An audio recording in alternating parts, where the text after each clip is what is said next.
Hi, my name is Apurv Sinha. I work as a consultant trauma and orthopedic surgeon with special interest in hand and wrist and shoulder and elbow surgery. In today's video, we're going to discuss Dupuytren's disease and its management. Dupuytren's disease is a disease in which contractures develop along the fingers as thickening just under the skin of the palm. These thickenings can contract and start pulling the finger down into the hand, as you can see in this image. It can either involve one finger or multiple fingers depending upon the severity of the disease. On some occasions, the disease can affect the feet as well. We usually do not require any tests to diagnose Dupuytren's disease. It can be diagnosed clinically just by examination. We do not always know what causes Dupuytren's contractures, but we know that there are certain diseases which are associated with appearance of this disease. A list of this is shown in the slide. We know that the disease is more common in men. It runs in families and it's common in population of Northern European descent. The treatment of Dupuytren's disease depends on its stage and severity.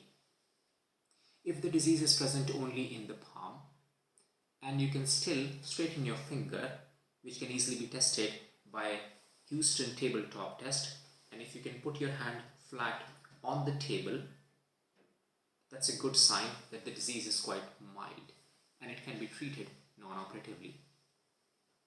As the disease progresses and the finger starts to bend more into the palm, making it impossible for us to put the hand flat on the table, or if there is involvement of the PIP joint, which is this joint in the finger, it's usually recommended that we should do something about it.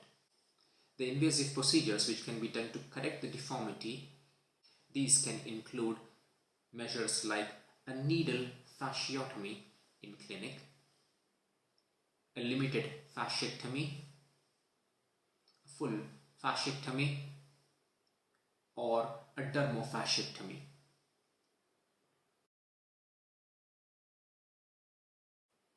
A needle fasciotomy can be done in a clinic under local anesthetic. This is usually done for mild cases in which there is a single isolated cord in the finger, mainly in the palm.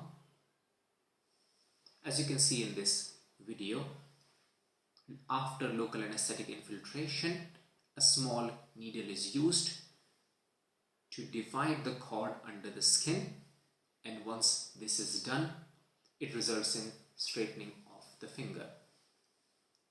This can be used for mild form of disease.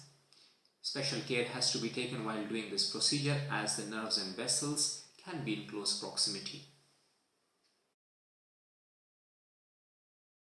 A fasciectomy procedure involves an operation as a day case surgery, either under a regional or a general anesthetic, where the diseased tissue present underneath the skin is removed, allowing for us to straighten the finger.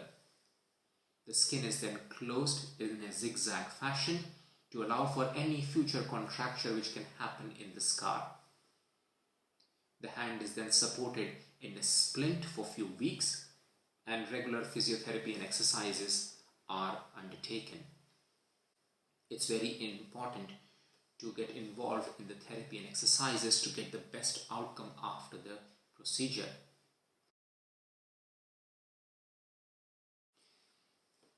Dermofasciectomy is a procedure which is usually done for revision cases or for severe disease. In severe disease or in revision cases, there is so much involvement of the skin that along with the diseased tissue, a part of skin is also removed. Following this, the gap in the skin is closed with a full thickness skin graft, which is usually taken from the forearm.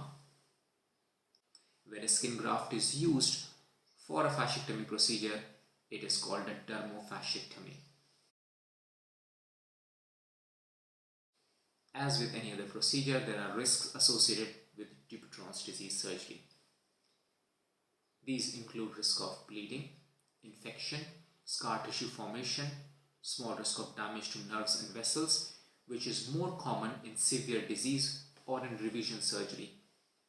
Possibility of recurrence of the disease, risks with general or regional anesthetic, complex regional pain syndrome, partial correction of the deformity, meaning that the finger doesn't straighten fully even after surgery.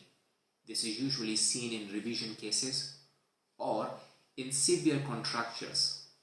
Hence, it's advised that the disease should be treated at the right time. Continued stiffness in the hand or fingers. There's a small risk of loss of digit, which is again more common in revision cases and in very severe form of contractures.